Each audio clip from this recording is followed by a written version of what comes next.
जय हिंद दोस्तों, मैं ओम प्रकाश कुमार। आप सभी लोगों को हमारे YouTube channel JP all classes में स्वागत है। विद्यार्थी, आज के इस वीडियो में हम लोग बताने वाले हैं क्लास 10th का जो चैप्टर 1 है वास्तविक संख्या। विद्यार्थी, आज हम लोग वास्तविक संख्या के बारे में जानेंगे जो हमारा सबसे फर्स्ट चैप्टर है। तो चलिए बिना देर किए इस वीडियो को विद्यार्थी करते हैं प्रारंभ। देखिए होता क्या है, ये जो सारणी है ना विद्यार्थी, ये सारणी से हमको बहुत कुछ सीखने को मिलता है। देखिएगा कैसे विद्यार्थी, वास्तविक संख्या जो है, देखिए आप कह सकते हैं यहां से वास्तविक संख्या के दो गो पुत्र।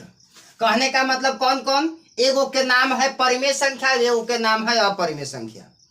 विद्यार्थी, जो परिमेय संख्या है इसका भी दो गो पुत्र है, वह परिमेय संख्या के नहीं है। ठीक है, तो परिमेय संख्या के दो पुत्र कौन कौन? तो एक है भिन्न और दूसरा है पूर्णांक। विद्यार्थी, भिन्न का भी कोई नहीं है और पूर्णांक का दो गो संतान है, इसका भी ऋणात्मक संख्या और पूर्ण संख्या। अब ऋणात्मक संख्या भी अकेला है और पूर्ण संख्या के दो गो, एगो शून्य है और एगो प्राकृतिक संख्या है। अब विद्यार्थी, जो यहाँ पर ये वास्तविक संख्या आपका है, तो विद्यार्थी बात आती है क्या चीज कि देखिए सबसे पहले हम नीचे पॉइंट से देखेंगे विद्यार्थी। तो प्राकृतिक संख्या तो आप लोग पहले से ही पढ़ते आ रहे हैं, 8वीं तक पढ़े हैं विद्यार्थी, और अब भी पढ़ रहे हैं कि प्राकृतिक संख्या किसको कहते हैं। तो गिनती की संख्या को जो है ना, सभी को क्या कहते हैं हम लोग? प्राकृतिक संख्या। जैसे में 1 2 3 4 5 6 डॉट डॉट डॉट बहुत सारा। ठीक है, अब देखिए शून्य तो ये अपने आप में शून्य है ही, ये तो शून्य है। अब होता क्या है कि विद्यार्थी पूर्ण संख्या किसको कहते हैं? प्राकृतिक संख्या, गिनती की संख्या को प्राकृतिक संख्या कहते हैं। शून्य किसको कहते हैं? तो शून्य तो प्रॉपर रूप से अपना शून्य है। अब बात आती है कि पूर्ण संख्या के किसको कहते हैं? विद्यार्थी, अगर ये दोनों को जोड़ दिया जाए, ये दोनों को जोड़ दिया जाए विद्यार्थी, तो उसी को हम लोग क्या कहते हैं? पूर्ण संख्या। यानी कि कहने का मतलब है कि प्राकृतिक संख्या में 0 अगर ऐड कर देंगे तो वैसी संख्या को क्या कहेंगे हम लोग? पूर्ण संख्या कहेंगे। यानी कि यहां से आपको क्वेश्चन बनता है विद्यार्थी कि क्या सभी प्राकृतिक संख्या पूर्ण संख्या कह सकते हैं? तो हाँ विद्यार्थी, सभी प्राकृतिक संख्या जो है पूर्ण संख्या आप कह सकते हैं। लेकिन यही क्वेश्चन पलट दिया कि सभी पूर्ण संख्या प्राकृतिक संख्या होगा, तो यहां पर आपको फंस जाइएगा विद्यार्थी, ये नहीं होगा। क्योंकि पूर्ण संख्या नहीं होने का कारण है कि इसमें शून्य है और शून्य को तो प्राकृतिक संख्या कहते नहीं है। तो इसीलिए यहाँ पर पूर्ण संख्या जो है प्राकृतिक संख्या आपका सभी नहीं होगा, लेकिन प्राकृतिक संख्या जो है पूर्ण संख्या आपका हो जाएगा। अब देखिए, अब बात आती है प्राकृतिक संख्या किसको, पूर्ण संख्या किसको कहते हो देख लिए। अब आती है पूर्णांक। विद्यार्थी, यहाँ पर एक है ऋणात्मक। तो ऋणात्मक तो आप लोग भली भांति जानते ही हैं, -1 -2 -3 डॉट डॉट -4 -5 बहुत सारा है।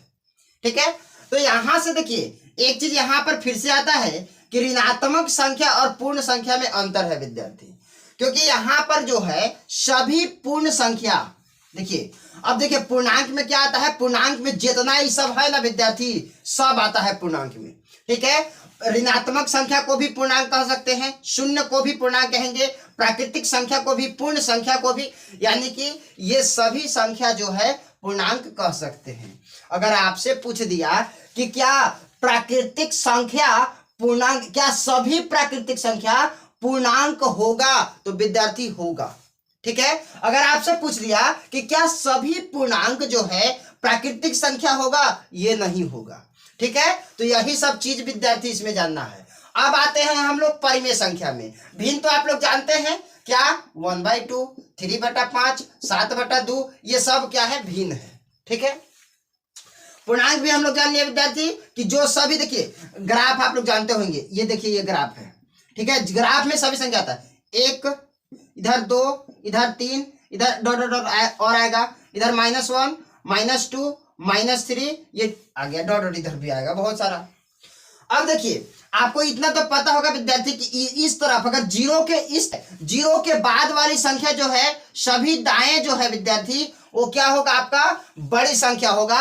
और यहाँ पर बाएं जब आएंगे ना विद्यार्थी, तो हमारा क्या होगा, सब आपका मतलब छोटी संख्या होगा। ठीक है, सब छोटी संख्या होगा। तो देखिए अब बात आती है विद्यार्थी कि परिमेय संख्या किसको कहते हैं। हमारा मेन मकसद था विद्यार्थी परिमेय संख्या। तो आखिर परिमेय संख्या किसको कहते हैं? तो परिमेय संख्या तो परिभाषा विद्यार्थी आप लोग जानते ही हैं, बुक में भी दिया हुआ है कि गिनते क्या है, परिमेय संख्या वैसी संख्या जो p/q के रूप में हो, वैसी संख्या जो p/ क्या हो, q के रूप में हो, अन्यथा q बराबर नोट जीरो, यानी कि q बराबर जीरो आपका नहीं होना चाहिए। या फिर एक और है कि वैसी संख्या जो परिमेय मतलब p/q के रूप में हो, अन्यथा उसे p/q के रूप में व्यक्त किया जा सकता है। ये चीज इसको हो गया परिमेय संख्या। तो आपको देखिए देखना क्या है विद्यार्थी, देखिए अब इससे एक एक नंबर का क्वेश्चन जो निकलता है देखिएगा। पहला पॉइंट है, क्या सभी प्राकृत संख्या, विद्यार्थी क्या है, क्या सभी जो है प्राकृत संख्या, क्या सभी प्राकृतिक संख्या क्या होगा, पूर्ण संख्या होगा? ये आपसे पूछ रहा है। क्या सभी, यहां पर लिख दीजिए, क्या सभी प्राकृतिक संख्या पूर्ण संख्या होगा? ये आप जवाब दीजिए। अगला क्वेश्चन आपसे पूछ रहा है कि शून्य पूर्ण संख्या होगा। आपसे पूछ रहा है कि शून्य पूर्ण संख्या होगा, ये आपसे पूछ रहा है। क्या जो है शून्य जो है पूर्ण संख्या आपका होगा? तो विद्यार्थी ये दोनों का जवाब होगा विद्यार्थी, क्या होगा, यहां पर होगा। क्योंकि क्या सभी प्राकृतिक संख्या पूर्ण संख्या कह सकते हैं? तो बिल्कुल कह सकते हैं। और यहां पर क्या शून्य एक पूर्ण संख्या होगा? तो विद्यार्थी शून्य बिल्कुल क्या होगा, पूर्ण संख्या आपका होगा। तो इसका भी जवाब हम लोग हाँ में ही देंगे। अब बात आती है विद्यार्थी परिमेय संख्या पर। किस पर आती है? परिमेय संख्या। क्या है विद्यार्थी? तो परिमेय संख्या पर आती है। तो यहां पर परिमेय संख्या में पूछ रहा है आपसे कि क्या सभी प्राकृत संख्या परिमेय संख्या होगा? चलिए देखिए लिख देते हैं। यहां पर पूछ रहा है पहला पॉइंट में कि क्या सभी क्या है प्राकृत, सभी प्राकृत संख्या क्या है, सभी प्राकृतिक संख्या परिमेय संख्या होगा? ये आपसे पूछ रहा है। आप इसको फटाफट इसको आप हाँ या ना में जवाब देना है विद्यार्थी। अगला आपसे क्या पूछ रहा है कि क्या, अगला पूछ रहा क्या सभी पूर्ण संख्या परिमेय संख्या होगा? क्या सभी पूर्ण संख्या परिमेय संख्या होगा? तो अब क्वेश्चन को हम लोग देखते हैं विद्यार्थी, क्या क्वेश्चन था इसमें। कुछ क्वेश्चन जैसे कि हम लोग देखिए एक उदाहरण के तौर पर लेते हैं विद्यार्थी। क्वेश्चन नंबर 1 मान लीजिए कि हम लोग जो क्या था, इससे हम लोग मौसा निकालने का क्या प्राप्त करते हैं ना, यूक्लिड विभाजन परमिका से जो है मौसा हम लोग निकालते हैं। तो देखिए 12 कॉमा में 40, ठीक है विद्यार्थी, 12 कॉमा में क्या करना है 40 का हम लोग मौसा। तो देखिए कैसे हम लोग निकालते हैं। पहले हम लोग 12 से 40 जो भाषा हम लोग का है विद्यार्थी, जो छोटे क्लासों में हम लोग सीखे हैं उसको देखिएगा। 12 से 40 में जब डिवाइड करेंगे तो 12 बढ़ती 36 होगा ना। तो यहाँ से 36 होगा विद्यार्थी। 10 में से 6 गया तो 4, और 4 में से 3 गया तो यहाँ पे 3 में से क्या, अब यहाँ से क्या बचेगा, 4 से 6 है ना। तो देखिएगा इसको विद्यार्थी हम लोग क्या बोलते हैं, कैसे बोलते हैं, सो देखिएगा। यहाँ पर एक बार फिर इसको मौसा का मतलब एक बार फिर भाग देंगे, लेकिन इससे पहले थोड़ा सा जानेगा। इसको क्या होता है कि यहाँ पर जो रहता है विद्यार्थी इसको बोलते हैं भाजक। अब यहाँ जो बीच में है इसको बोलते हैं भाज्य, ठीक है। और यहाँ जो है इसको बोलते हैं भागफल। क्या बोलते हैं, भागफल। और यहाँ पर जो है विद्यार्थी इसको बोलते हैं शेषफल। विद्यार्थी अब यूक्लिड विभाजन के परिमेयिका से किसको क्या बोलते हैं, तो यहाँ पर देखिए ए आ जाएगा ये वाला, और बी आपका आ जाएगा यहाँ, और यहाँ पर Q आ जाएगा। यूक्लिड विभाजन परिमेयिका से कि विद्यार्थी क्या फॉर्मूला होता है देखिएगा। यहाँ इसको कैसे लिखेंगे यूक्लिड विभाजन से, सो देखिएगा विद्यार्थी, यहाँ पर यूक्लिड से विद्यार्थी यूक्लिड विभाजन परिमेयिका से होता क्या है कि ये एक फॉर्मूला है A बराबर में BQ प्लस में R।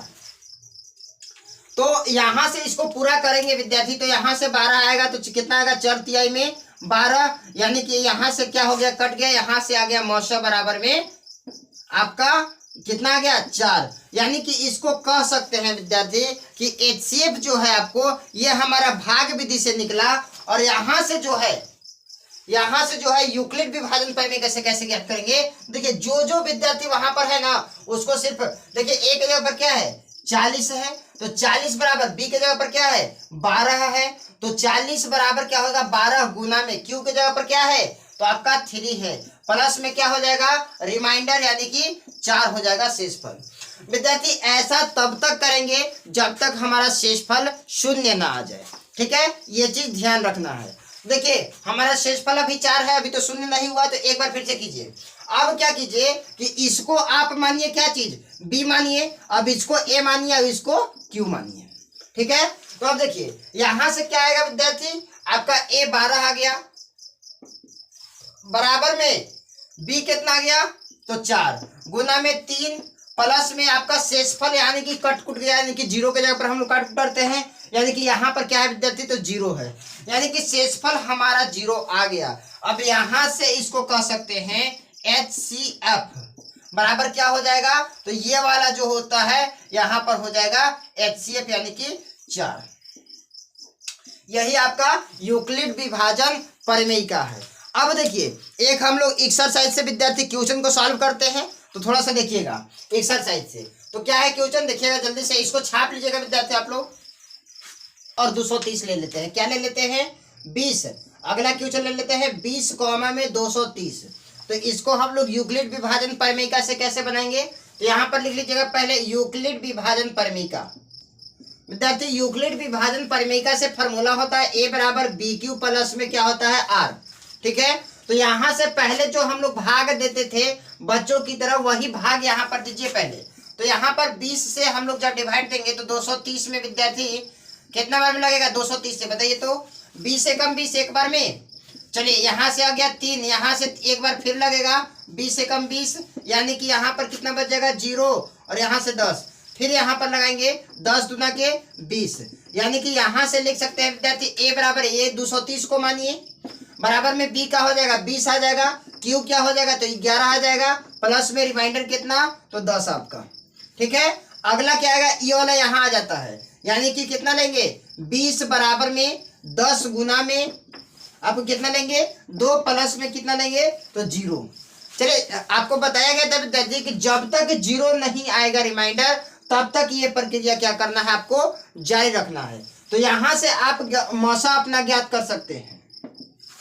मौसा बराबर क्या हो जाएगा विद्यार्थी आपका 10 हो जाएगा, यानी कि यहां से राइट आंसर होगा। विद्यार्थी आप ध्यान दीजिएगा ये जो आपका कंडीशन है ना ये आपको रफ में दिखाना है, सामने नहीं दिखाना है।